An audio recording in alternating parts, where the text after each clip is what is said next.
The end of the fucking world. I just want to start off by saying that I haven't watched this show in I think about 2 years now. If I can remember correctly, and I don't remember. I think I watched this by myself. I don't think I played this in the background if I was like with like a friend or a partner or something. But I believe I was watching this. If I can remember like the story correctly of how I got to this show. Um, I believe that I was bored. Like I was in my college dorm around this time, right?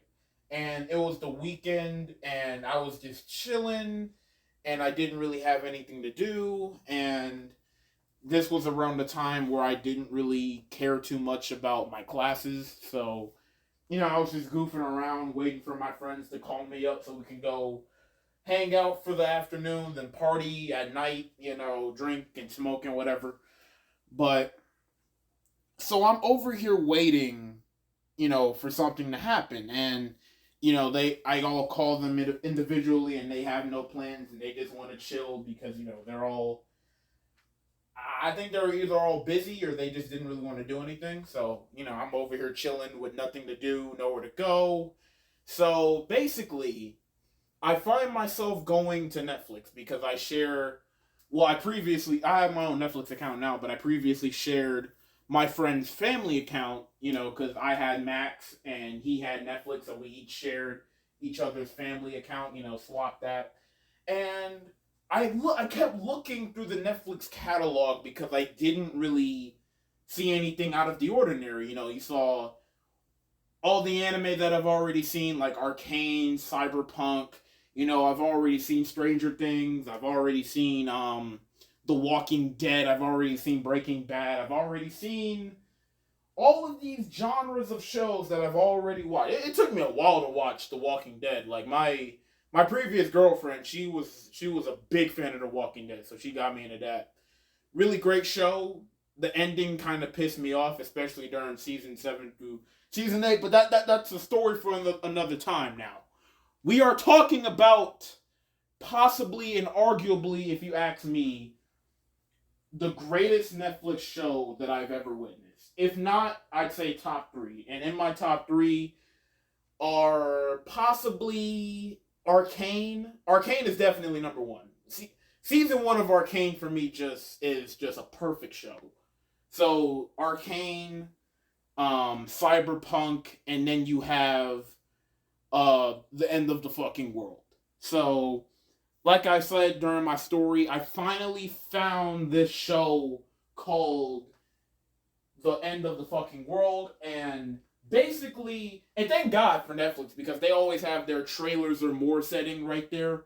So I clicked that and I saw the trailer. I think I watched like one or two teaser trailers for this, and the show looked pretty fun and it looked pretty straightforward and it looked kind of fun as the trailer went on and on and on. So you know what? I told myself, this looks like a fun show. You know what I'm saying? So I might go out and watch it. So yeah, man, that's exactly what I did. I finished season 1 in I think like 1 or 2 days. I think I ended up on episode because things really started to pop off. I think like in episode 3, and then they got better and better, like in episodes 4 and 5 and 6 and et cetera, et cetera. Then episode 8 was the perfect open-ended ending, and we thought that this specific character died, and it was so good. And then I kept telling myself, how are they gonna top themselves in season 2? And I could see many people saying that they didn't. I can see that. But around this time in the second season, the characters are much more likable in the second season than they were in the first season. Especially my boy James. I love James. I love bro. If you see the trailer, then you know that James started off as this emotionless guy, and then he grows and he starts to become more human and gain more feeling, and he starts to cry and he starts to fall in love with Alyssa. Like, it's such a unpredictable, beautiful story. Like, it is, man. And you got Alyssa over here, this goddamn wild card, this sassy girl who does what she wants, says what she wants. She's basically a rebel. Of course she has like family issues. She doesn't. I forgot what happened with her mom. I believe she doesn't like her mom or something like that. But so basically, the mission here is to go and find her dad, and that's exactly what they plan on doing up until the end of the season. And basically, the journey to find her dad was a great one because as the journey goes on, they start to learn more and more about one another. And there are times where they start to split away from each other, and then there are certain times where they start to come back together.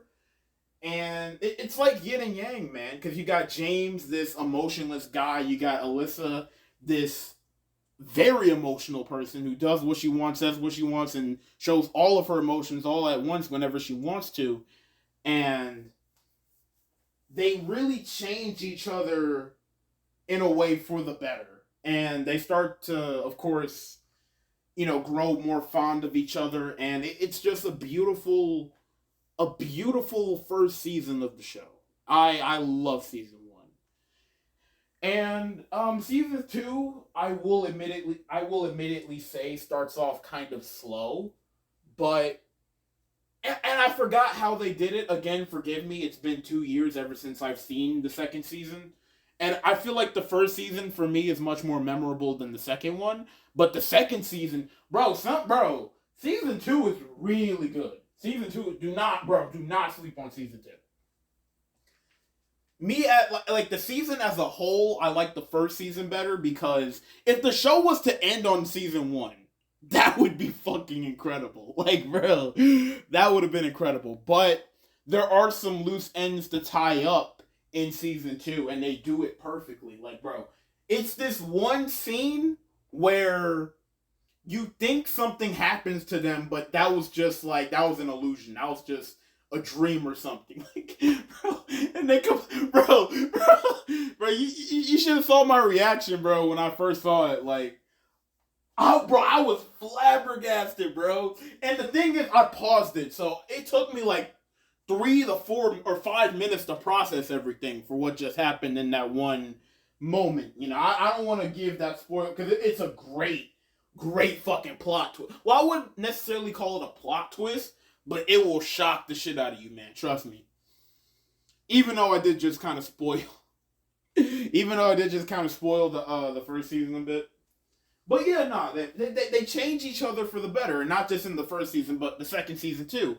And I really start to become more attached, not only to David but to Alyssa too, because I feel like in the first season I didn't really like Alyssa that much, but it's such a beautiful thing because the more connected James grows with Alyssa, the viewer like myself grows closer to her too, and I start to become more not really I guess emotion yeah like more emotionally connected with her. Like I start to feel empathy for her, sympathy for her. I start to like her. I start to really just not like love her in the same way that James does, of course, but really I start to really connect with her, like as a viewer. Like I start to connect with her. I don't want her to die, of course. I don't want her to feel sad. I want her and James to be happy all the time.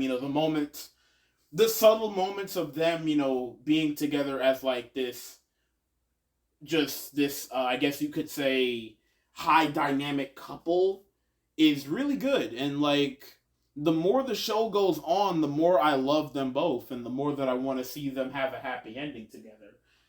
And season two kind of does end on an open ended note, but kind of close at the same time. And they should really and they should really keep it there, man. I don't know. I think the show ended in like I'd say like 2019, I believe. So kudos for them not to come back after all these 5 years of the show, man. But yeah, bro, like the end of the fuck. Okay, excuse my stutter. I'm sorry. I tend to stutter when I'm excited and happy, but yeah, man, like The End of the Fucking World is a great show. I highly recommend it. If you, bro, like, I'm gonna try and recommend other shows that I can remember off the top of my head, like I do The End of the Fucking World. But yeah, like if you're like me and you're bored during the weekend, just spend the whole weekend eating ice cream, pizza, whatever food you like to, to put in your body. Like, just eat that food, drink that drink, whether it be water, pop, ew, disgusting, or any other drink that you guys like to drink. Drink that, get that beverage, and then drink along to this master class of a show known as The End of the Fucking World. This is a great show, and I have to take a goddamn shower because I feel itchy as hell right now. I just got back from work, but yeah, man, The End of the Fucking World is a great show. I highly recommend it. I can't praise it as much as I've already had, man. Like, it's a great show, man, and the show only gets better as you watch it. Can't talk. The beginning of season 2 starts off kind of slow for good reason, but it starts to get better overall. So please, if it starts to feel kind of slow at times, please be patient with me and trust me that the show will get good over time, and those moments of execution, you will feel the same joy that I felt. If not, then this show isn't for you. But either way, man, I appreciate whoever's viewing this, man. I really do. And yeah, man, I'm trying to think of anything because I don't want to leave anything out, man. This is a great goddamn show. A great goddamn show. I love this show. If you see this pop up on Netflix, watch it. It's not gonna be like Family Guy, American Dad, or any other show that comes there and then just leaves like a couple of months later. No, this show is here to stay and it's not gonna go anywhere. Hopefully, because this is, from what I can remember, this is a Netflix original, and I saw the trailer and how the Netflix logo popped up at the end, so I believe it is a Netflix original show. And it comes off, I think, like a British comedy, I believe. And no. It's basically it's like a British dark humor type of show where it's not like the dark humor like there is in a show like The Boys. If you've seen that show, The Boys on Amazon. But I mean, there are like moments of it being a British comedy, and you might not really laugh at most of the jokes. Like in the first 2 episodes, I didn't really find every joke to be funny. Like, honestly, like the episode that I really started to connect with them was the scene in the episode 3 where they just started dancing with each other. Like, that was the moment, and that was the episode I started to really, feel happy for them. But trust me, bro, the show gets better as it goes on. If I can find it on like another website, then I'll most likely react to it. I plan on trying to react to Dotadon. I gotta look at that open, bro. Dog, bro. I gotta. That opening is a banger, bro. But anyway, bro. The End of the Fucking World, great show. Can't recommend it enough. Hopefully, I've gone over all the plot points. The season 2 villain is she's really well built up. And again, I apologize because I just tend to ramble off and certain thoughts just come into my head at random times. But it is what it is, man. It is what it is. I appreciate y'all for viewing, and that's it from Legendary.